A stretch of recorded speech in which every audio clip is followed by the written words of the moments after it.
Una de las justificaciones que presenta el Jurado Nacional de Elecciones es justamente que nadie presentó tacha. Entonces, ¿yo qué culpa tengo? Nadie presentó tacha. ¿Qué cosa voy a hacer? Pues nadie presentó tacha, ¿no?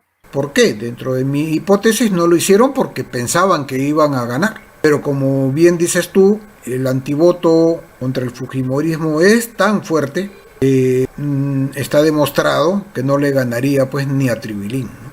Pero hay otra sabiduría que estamos dejando de lado y es la sabiduría del pueblo. Esa sabiduría del pueblo que no debe dejarse manipular por estas fuerzas políticas. Que este año del bicentenario, al cumplir 200 años, nuestro pueblo, nuestra nación, se dé cuenta que ninguno de esos sinvergüenzas merece ser respaldado.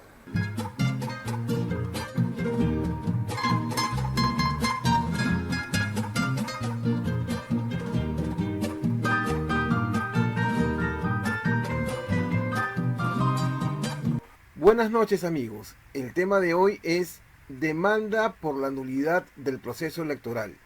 Una bomba de tiempo.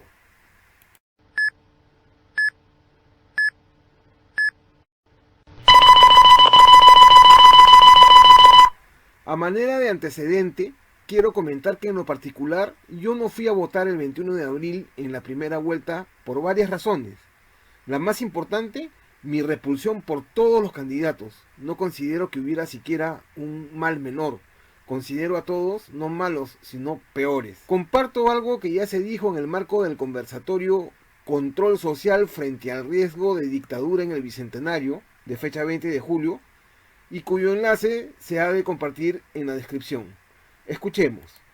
Control social frente al riesgo de dictadura en el Bicentenario. Primero hablemos un poquito a qué nos referimos cuando hablamos de dictadura. ¿Qué cosa es lo que tenemos en el contexto actual? Refirámonos un poquito a los antecedentes de los últimos meses. 11 de abril se inicia el proceso electoral, elecciones, llega resultado de primera vuelta, 12% sobre el padrón electoral para Pedro Castillo y Perú Libre, 8% sobre el padrón electoral para Keiko Fujimori y Fuerza Popular. La reacción de la mayoría de las personas en ese momento ante dos candidatos que tenían una legitimidad mínima, el voto nulo, buscar la nulidad de las elecciones. Pero inmediatamente sale Fernando Tuesta y otros a decir que solamente se anularía la segunda vuelta y que en consecuencia además sería muy difícil alcanzar el 67%. Entonces la gente decidió o voto por uno o voto por el otro. Pero eso no era verdad. Según el artículo 184 de la Constitución, si el voto nulo alcanza el 67%, se anula el proceso electoral, todo el proceso electoral. Lo cual, dicho sea de paso, es una barbaridad y seguidamente hablamos un poco de eso. Pero en el grupo Visión Social decidimos hacer campaña por el voto nulo, con la intención además de que en el caso de que se lograse tal objetivo, se pudieran impulsar cuando menos un mínimo de las reformas legales que necesita el Perú, en este caso en materia legal. Como es sabido, en el Grupo Visión Social venimos trabajando desde 2019 en la construcción de una agenda que incluya las reformas legales que el Perú necesita. Una de ellas, de la que ya hemos hablado, y que incluso ya se está tramitando el kit de recolección de firmas en la OMPE, es la ley de las candidaturas independientes en los procesos electorales nacionales. Otro de los elementos que veníamos evaluando ser de sustancial importancia era el tema de la aprobación de reformas constitucionales por referéndum y el tema del derecho a la revocatoria, tanto del presidente de la República como de los congresistas, del que hemos conversado la semana anterior. Pero ante esta situación vimos de que habían varios otros cambios que hacer y los recopilamos en un proyecto de ley al que hemos llamado Ley de Reforma Constitucional que garantiza la legitimidad de los candidatos presidenciales y fortalece el derecho a la participación ciudadana. Este tema lo vamos a analizar con mayor detenimiento en un próximo conversatorio o varios próximos conversatorios. Pero lo que quiero decir es que estábamos trabajando en estos cambios que consideramos que el Perú necesita y cuando nos tocó trabajar el artículo 111 nos dimos cuenta de que el último párrafo señala que junto con el presidente de la República son elegidos de la misma manera, con los mismos requisitos y por igual término, dos vicepresidentes. Y en ese momento, cuando era 24 de mayo de 2021 a las 7:30 de la noche, posteé en Facebook: me acabo de dar cuenta de una cosa, Pedro Castillo no puede ser elegido presidente.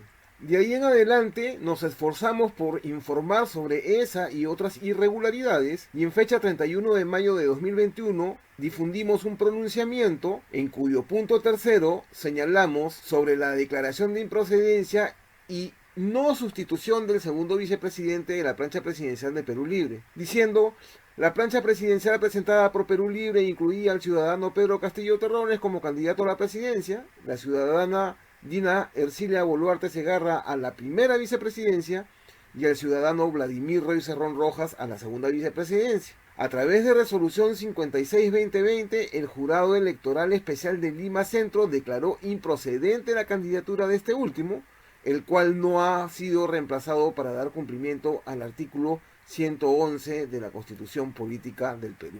En lo sucesivo, continuamos compartiendo esta información en las redes sociales y fue interesante ver que los líderes de otros colectivos, casi todos autodenominados Bicentenario, no le prestaban atención a esta irregularidad.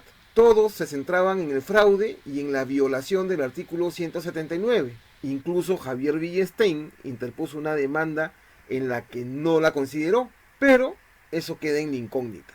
Ahora bien, en fecha 9 de julio, la excongresista Jenny Vilcatoma presentó ante el 11º juzgado una demanda donde sí consideraba este tema, señalando que la fórmula presidencial del Partido Perú Libre y del Partido Morado estaban afectadas de nulidad al ser incompletas. Esta demanda fue negada en fecha 16 de julio. Sin embargo, Jenny Vilcatoma hizo un llamado a la ciudadanía a presentar más recursos a la espera de topar con un juez valiente y justo. Un ciudadano llamado Luis Hidalgo Cruz interpuso una demanda similar, tal vez idéntica, que ahora ha sido admitida por el juzgado de Lima. Valga el comentario de que el abogado del proceso es justamente Jenny Vilcatoma. Esta violación, señor juez, a nuestro derecho a elegir tiene como punto de partida la inscripción de la plancha presidencial de Perú Libre en circunstancias que ésta no cumplía con el mandato constitucional de incluir dos candidatos a vicepresidentes en la fórmula presidencial, tal como lo establece el artículo 111, desarrollado por el artículo 115 de la Constitución Política del Estado. Todos estos actos devienen en irreparables por cuanto la primera y la segunda vuelta con la proclamación de la plancha presidencial se llevó a término su desarrollo de acuerdo a lo que establece el pelaje constitucional y la ley orgánica que le faculta al Jurado Nacional de Elecciones estos poderes absolutos. No han puesto la fecha. ¿Por qué no han puesto la fecha?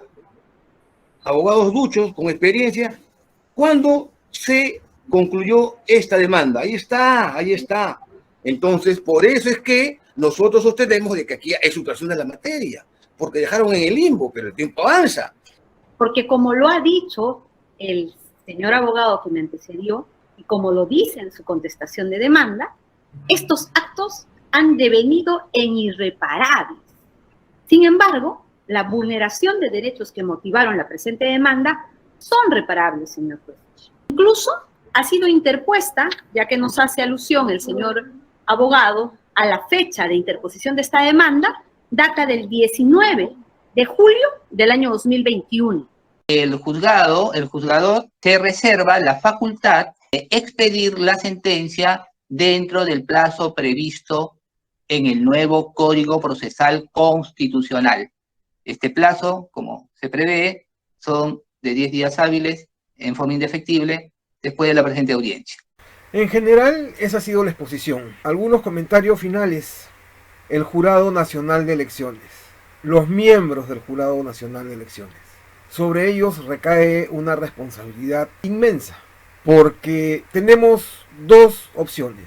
Una opción es de que el juez, el juzgado, el Poder Judicial, falle dando por fundada la demanda. En ese caso, se estaría haciendo cumplir la ley, porque el artículo 111, y no solamente el 111, varias irregularidades hubieron, pero en este caso estamos hablando del artículo 111, ha sido violentado. Sin embargo, la Constitución Política del Perú es contradictoria, y así como la Constitución Política del Perú señala que se elige a un presidente y 2 vicepresidentes, hay versiones que expresan, pero que el Jurado Nacional de Elecciones tiene facultades absolutas para resolver en materia electoral. Sin embargo, esas facultades tienen que enmarcarse en los mandatos de la Constitución. No pueden salirse del marco de la Constitución. Entonces, más allá de la inmensa carga que recae sobre la derecha, el partido específicamente Fuerza Popular, la política Jenny Vilcatoma, etc., en este caso lo que ellos dicen es verdad, y posiblemente esa verdad muy probablemente la estén aprovechando porque haya llegado a su conocimiento desde nuestra difusión.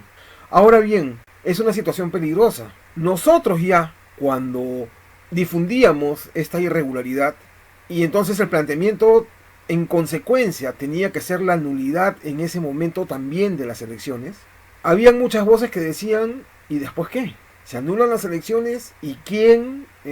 Recuerdo que mucho hemos conversado con Ernesto Surco al respecto. Está bien, se anulan las elecciones y ¿quién queda a cargo? Una opción sería que se anule el proceso electoral, las elecciones presidenciales, en cuanto a las elecciones presidenciales. Por ahí hay algunas voces que señalan que tendría que anularse el proceso electoral completo. Sin embargo, ese dictado, esa directriz, ese señalamiento, se refiere al artículo 184 de la Constitución, que es en el caso de que las elecciones se anulen, que es el único caso que especifica, dicho sea de paso, la Constitución para nulidad de las elecciones, que se anulen por 66.67% de los votos. En este caso hay un vacío legal. Y cuando se producen crisis en el marco de vacíos legales, solamente hay una solución. Y esa solución no es otra que un acuerdo político. Y este es el centro de esta conversación, de este debate, del tema que planteamos esta noche. Es una situación muy peligrosa. Hemos llegado a un cuello de botella. Yo no veo cómo el juez pueda dictaminar otra cosa que no sea dar por fundada la demanda. Me parece que es totalmente fuera de lugar que la demanda interpuesta por Jenny Vilcatoma no haya sido admitida, pero en este caso esta demanda sí ha sido admitida y yo no veo cómo el juez pueda declararla no fundada. Y ese punto de quiebre va a tener que solucionarse a través de un acuerdo político.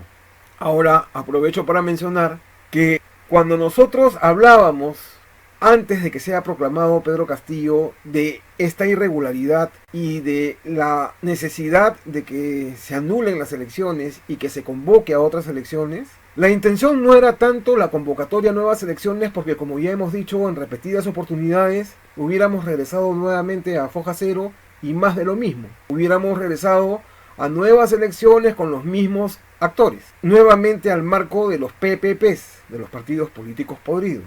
Pero sí había la marcada intención de que se sentara un precedente y que ese precedente sirviera para aplicar reformas políticas. Algunas de las reformas políticas, la postulación de candidatos independientes, el tema de la revocatoria, el tema de la aprobación de reformas constitucionales por referéndum, el tema que nació en estas circunstancias de la ley que hemos comentado y que vamos a desarrollar en próximos conversatorios, etc. Entonces, bueno, esta es la situación. Es una situación peligrosa dentro de la cual se pueden dar circunstancias de golpe de mano, pero eso es lo que tenemos. Venimos en camino a una crisis desde hace mucho tiempo. El camino a esta crisis es galopante. Creo que el Grupo Visión Social está asumiendo un papel, si bien es cierto, modesto, pero hasta cierto punto protagónico. Y creo que debemos seguir haciendo lo que venimos haciendo hasta ahora, que es expresarnos, de manera que expresémonos y llevemos adelante el conversatorio. En este caso, has abordado en tu ponencia el tema de la expectativa que hay de la demanda judicial que se ha interpuesto para poder conseguir la nulidad de la elección en la que ha salido ganador Pedro Castillo. Yo tengo la impresión que esto fue planificado con la finalidad de que pudiera ganar la elección la candidata de Fuerza Popular. Y posiblemente ella y su equipo de gente han sido conscientes de las limitaciones que tenía Pedro Castillo, de las limitaciones que tenía Perú Libre, porque Cerrón era un sentenciado, no un acusado, un sentenciado por delito de corrupción, y todo eso debía pesar en el platillo para que ella saliera vencedora de esta lid. Es más, yo sí creo que el Jurado Nacional de Elecciones, y esto me lo comentó una persona cuando salieron los videos en los que Vladimiro Montesinos indicaba a un ex operador de inteligencia, ¿no? Mira, la chica paga, o de lo contrario va a terminar ella en la cárcel y su padre nunca va a salir de la cárcel, pues va a seguir ahí, ¿no? Va a morir en la cárcel. Entonces, un amigo me comentó, yo creo que los de Fuerza Popular pagaron el millón que pedía cada uno de los integrantes del jurado. Y los integrantes del jurado cumplieron hasta un determinado límite. O sea, lo hicieron pasar primerito a la segunda vuelta a Pedro Castillo, que no aparecía para nada. Entró y hasta ahí era el compromiso del jurado. Cuando, después de haber recibido posiblemente en una condición de un acto totalmente corrupto y vil, recibir el dinero, ponerle en bandeja a la señora K, para que pueda ganar las elecciones, pero está demostrado que el antivoto contra el fujimorismo es más fuerte de lo que ellos pensaban. Entonces no han podido ganar ni siquiera a un partido corrupto, desorganizado, y a un candidato con todas las incapacidades que tiene el muy limitado Pedro Castillo Terrones. Y entonces la desesperación, si nosotros hemos pagado nuestra plata, no es posible que no ganemos. Y querían más ayuda, pero el Jurado Nacional de Elecciones no les podía dar más ayuda porque, bueno, ya iba a ser demasiado evidente. Todas esas chanchulladas de prolongar de una manera indefinida y esperar incluso a que llegue el 28 de julio y no haya sido juramentado, y entonces, de acuerdo a la Constitución, si el 28 de julio no ha juramentado, no hay presidente.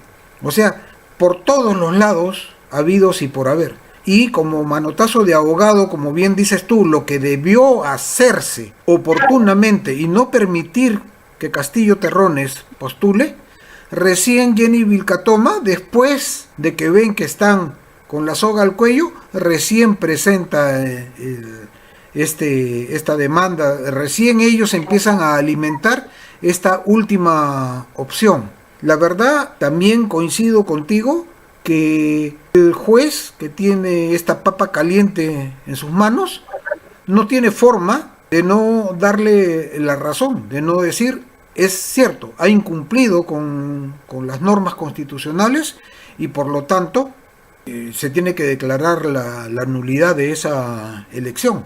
Pero es una papa que quema demasiado. Y por otro lado, hay gente que dice, pero no, es que existe un precedente. Cuando se presentó Keiko Fujimori con un solo vicepresidente que iba a ser Klimper. Y yo digo que un precedente que está al margen de la ley, un precedente que es antijurídico, no puede convertirse pues en jurisprudencia. Entonces, bueno, estamos a un par de días de que se cumpla el plazo para saber qué cosa es lo que va a resolver este juez. Los ánimos están tremendamente caldeados. La polarización ha llevado a la gente a un extremo en el que ya no ven, sino tienen anteojeras. Están con la vista nublada. No quieren ver ni siquiera las perspectivas tan nefastas que puede traer como consecuencia todo este tejimaneje que se está haciendo. Esperemos a ver en los próximos días cómo se resuelve y tendremos que finalmente estar preparados para cualquier cosa que pueda suceder. Ese sería a grandes rasgos, y para no extenderme más, mi apreciación al respecto de la situación que vivimos en este momento en el Perú. El primero es, resaltar, ¿no? O mencionar, subrayar el comentario previo, ¿no?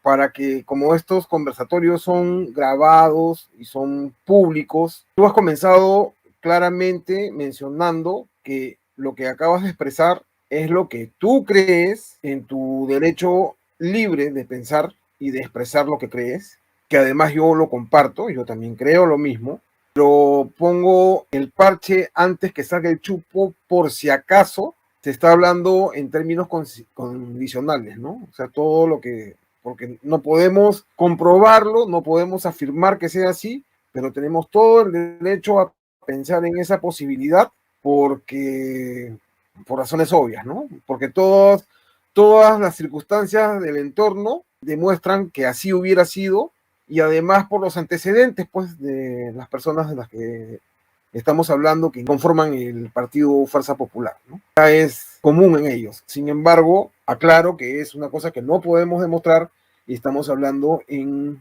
tiempo condicional.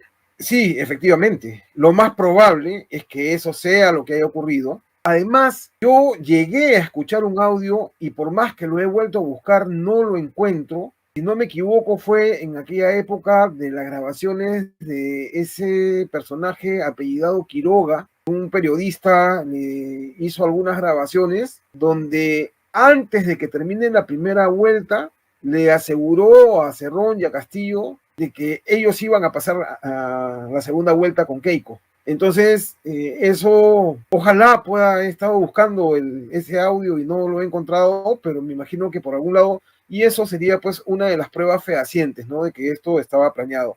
En ese entendido, lo probable sería que entre las ideas de los líderes de Fuerza Popular hayan pensado que al único que le podían ganar las elecciones hubiera sido a Pedro Castillo. Pero eso, de ser así, tendría que ser con el compromiso de todos los partidos políticos, porque resulta raro, resulta curioso, y mejor dicho, incomprensible, que nadie haya presentado las tachas ante esta situación.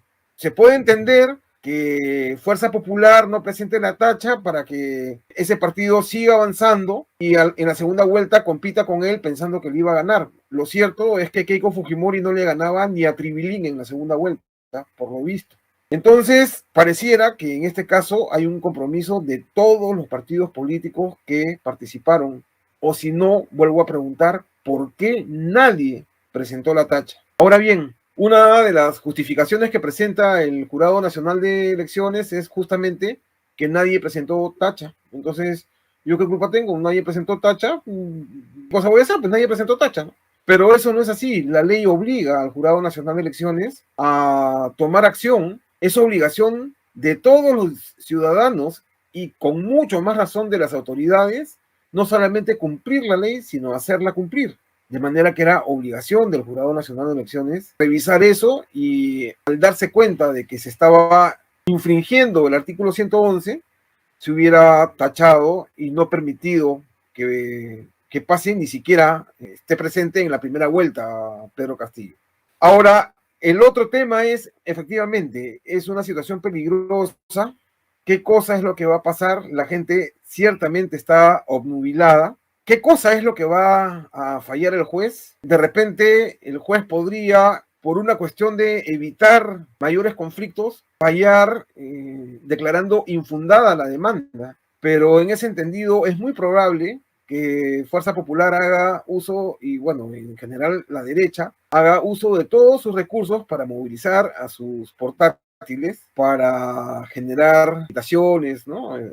Revueltas, manifestaciones populares. Y en el caso contrario, evidentemente, la izquierda, si es que el Poder Judicial fallara declarando fundada la demanda, entonces la izquierda provocaría pues una serie de desmanes, obviamente, ¿no? O tal vez, como no es un tema del que se esté hablando mucho, pase desapercibido, Dios quiera que sea así. Pero de cualquier manera, más allá del peligro inminente de movilizaciones de ese tipo, está en el precedente que se está dejando, en cualquiera de los casos. Realmente lo correcto sería que se declare fundada la demanda y que se declaren nulas las elecciones, porque ese precedente sería peor para el futuro. ¿Quién nos va a garantizar de aquí en adelante que el Jurado Nacional de Elecciones cumpla con ese u otros mandatos de la ley? Con eso termino mi comentario. Bueno, sí, para comenzar, bueno, sí, efectivamente. Para comenzar, lo primero que debo rectificarme también yo, porque no corresponde que lo hagas tú, soy yo el que he sostenido una hipótesis conforme a mi derecho a tener una opinión. Debí anteponer la palabra parecería. Parecería muy evidente que las cosas han sido como lo manifesté, condicionalmente, porque no tengo manera de poder demostrar esta hipótesis y no voy a caer en el error que cometió, por ejemplo, Héctor Béjar de decir no tengo manera de demostrarlo, pero estoy seguro. Aunque efectivamente uno cuando plantea una hipótesis no lo hace pues de una manera retórica, sino porque esa es la idea que uno tiene y trataría uno de querer buscar la manera de sustentarlo, de demostrarlo. Ahora, pasando a las consecuencias de todo esto, para comenzar, el mismo hecho que se esté en este momento ante esta alternativa de haber presentado la demanda, conlleva a reforzar la hipótesis, a reforzar la teoría. No lo hicieron en el momento. ¿Por qué? Dentro de mi hipótesis no lo hicieron porque pensaban que iban a ganar. Pero como bien dices tú, el antivoto contra el fujimorismo es tan fuerte que está demostrado que no le ganaría pues ni a Tribilín, ¿no? Ahora, viene también a ser interesante tomar en cuenta que el gobierno, de una manera aparentemente inconstitucional, mediante una de resolución suprema, creo que eso, ni siquiera creo que es decreto supremo, sino resolución suprema, ha ordenado que la Fuerza Armada salga a respaldar en Lima y Callao a la Policía Nacional para el control de la criminalidad, entre comillas. Pero eso me hace pensar que ellos ya se están anticipando a la posible resolución del juez. Tienen en el Ministerio de Justicia a un catedrático con amplios conocimientos de derecho, el doctor Torres Vázquez. Debe haber asesorado y anticipado que es muy posible que el juez declare fundada la demanda y con ello podría venir lógicamente el tole-tole, ¿no? Se va a producir de todas maneras una situación candente, sea que lo declare fundado o infundado el recurso, la demanda. Entonces, ante esa posibilidad, se cura en salud el gobierno, previniendo y poniendo a la Fuerza Armada en las calles. Sería la explicación que uno puede tratar de encontrar. Ahora, junto con eso, se ha producido el pase al retiro intempestivo de los comandantes generales del Ejército y de la Fuerza Aérea. Se podría presumir que ellos no han estado de acuerdo con esta resolución suprema. Y bueno, la papa caliente queda en las manos de otro jurista, el ex acusador y perseguidor del delito Avelino Guillén, que se hizo famoso con el proceso que terminó encarcelando a Alberto Fujimori. Ha asumido la cartera del Ministerio del Interior, una cartera que es sumamente difícil por una serie de razones. Los ministros del Interior no duran el cargo. a través de los últimos 2 años o más, un poco más, desde que comenzó la pandemia, para comenzar, por lo menos, hay algunos ministros que han estado 2 días, 5 días, y han sido cesados en el cargo. Entonces, eso significa que ese ministerio es tremendamente difícil de sostener, de conducir. Y yo no sé si Avelino Guillén, con toda la capacidad jurídica que pueda tener, con toda su experiencia como miembro del Ministerio Público, eso pudiera bastar para poder dirigir un ministerio que tiene, lo he escuchado del propio abogado Gersi, en una entrevista que le hace Beto Ortiz, no me equivoco, jueves o ayer viernes, me compartieron una parte de la entrevista y él sostiene que cómo va a ser Avelino Guillén, que durante el debate técnico opinó que la delincuencia se tiene que combatir principalmente con prevención. ¿Cómo va a ser él para conducir un ministerio que tiene a cargo no la prevención, sino la represión? Así lo expuso, lo sostuvo y lo expresó el doctor Gersi. Entonces, lógicamente, él como representante de la derecha no tiene pelos en la lengua. Y el Ministerio del Interior es, dicho de otra manera, un poco más agresiva, es una Gestapo, ¿no? Son las SS del gobierno, de cualquier gobierno, del gobierno de turno. Al que le toque, las fuerzas represivas del gobierno son la Policía Nacional, el Ministerio del Interior. Y posiblemente por eso los comandantes generales de la Fuerza Armada, particularmente del Ejército y de la Aviación, no han estado de acuerdo con esta decisión del gobierno, porque desde hace muchos años la Fuerza Armada está tratando de tener una cercanía con el pueblo, una identificación, una cohesión con su pueblo, con su nación. Entonces, ponerlos en esta disyuntiva, y que si se viene la tole-tole, como se dice criollamente, va a generar una serie de roces entre la población y su Fuerza Armada. En fin, todos estos temas, todos estos aspectos son los que hacen pensar lo peligrosa que es la situación en este momento. Esperemos en los próximos días ver si es que tienen tanto el juez la sabiduría suficiente para buscar una decisión que vaya poniendo paños fríos a esta polarización tan terrible que se ha generado desde el mismo proceso electoral, desde el mismo inicio del proceso electoral, durante toda la campaña y peor en los últimos días. Y por otro lado, tanto al gobierno como a las fuerzas de oposición, que tengan la inteligencia para recibir lo que en algún momento se les presentó como un planteamiento. Tienen en sus manos una oportunidad.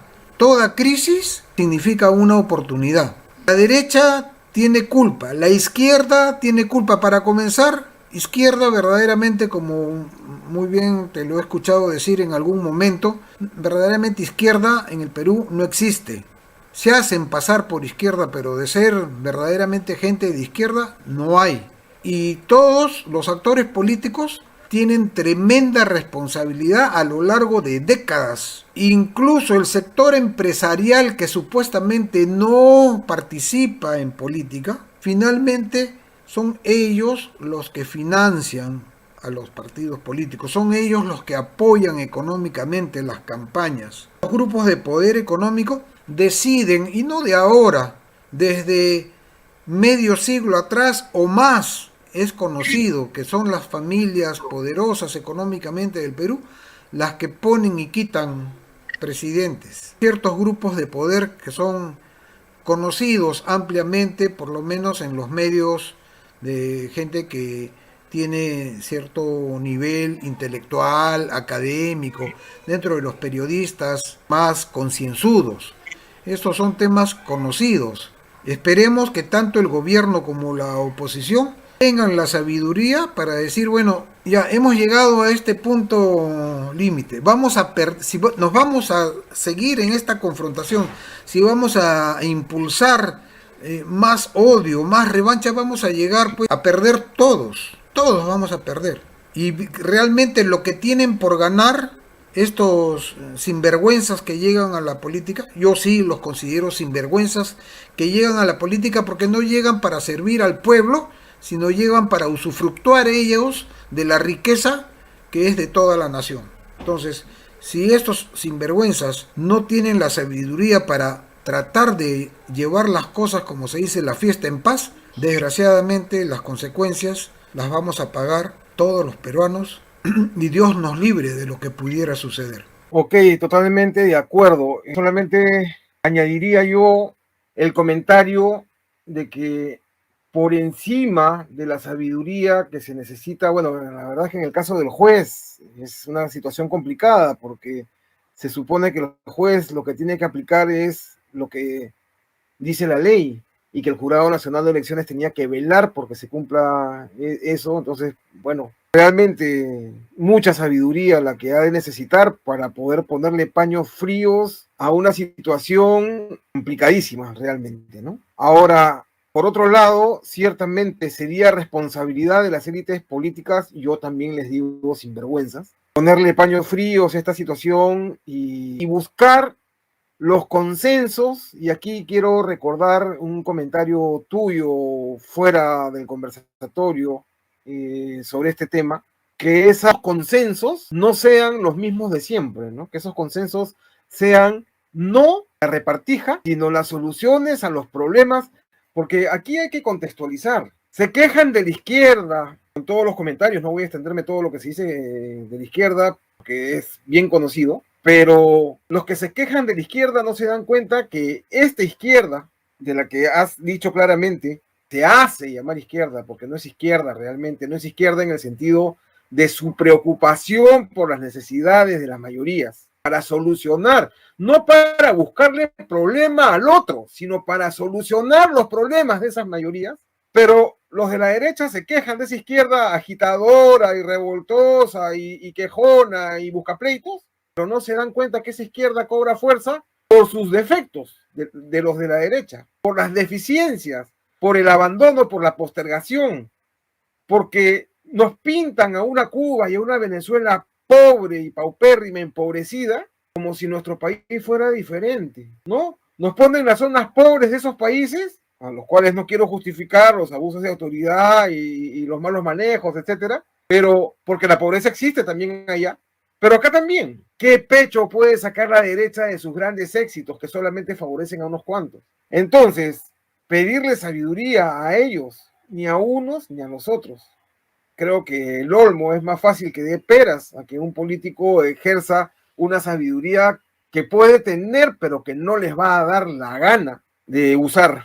Pero hay otra sabiduría que estamos dejando de lado y es la sabiduría del pueblo. Esa sabiduría del pueblo que no debe dejarse manipular por estas fuerzas políticas. Si es que se diera una situación de conflicto, los peruanos no tenemos que pelearnos entre nosotros por ellos, que nada de bueno nos han ofrecido ni unos ni los otros. La organización de la sociedad civil, lo que siempre decimos, necesitamos pensar y organizarnos. Ojalá que este sea un punto de impulso para esa organización de la sociedad civil y Dios permita que esto no vaya a llegar a mayores y haya derramamiento de sangre. Creo que ha sido interesante esta conversación y bueno, ya nos estaremos preparando con el tema de la próxima semana o las semanas siguientes. Sí, efectivamente. Creo que ese es el mensaje final de este conversatorio, que la sociedad civil, que la ciudadanía no se deje llevar de las narices por un plato de lentejas, por un tupper, por un ofrecimiento. Tan malos son los que están en el gobierno como los de la oposición que quieren tumbarlos para poder seguir haciendo todo lo que han hecho mal durante tantos años. Que este año del bicentenario, al cumplir 200 años, nuestro pueblo, nuestra nación, se dé cuenta que ninguno de esos sinvergüenzas merece ser respaldado. Fuimos por el voto nulo, en Visión Social dijimos, Ninguno de los 18 candidatos merece la confianza del pueblo peruano y hoy este es el momento de ratificarnos y lanzar ese mensaje. No se dejen engañar, compatriotas, ni unos ni otros. No nos dejemos arrastrar a una situación de violencia que nos va a hacer daño a todos. Y la sabiduría popular que está encerrado en ese adagio latino Vox Populi, Vox Dei, que los obligue a un consenso, que lleve a un equilibrio, no repartija como se acostumbra, sino simplemente ni tú ni el otro, sino nosotros, el pueblo, somos los que tenemos que marcar el derrotero de cómo queremos que sea nuestro Perú. Muchas gracias, Ítalo, y bueno, será pues hasta el próximo sábado en el que nos volvamos a encontrar para otro conversatorio sobre el tema que se proponga a lo largo de la semana dentro del grupo Visión Social. Muchas gracias, Luis Miguel. Muy buenas noches. Feliz sábado en la noche, feliz domingo y un saludo para todas las personas que nos atienden. Hasta la próxima.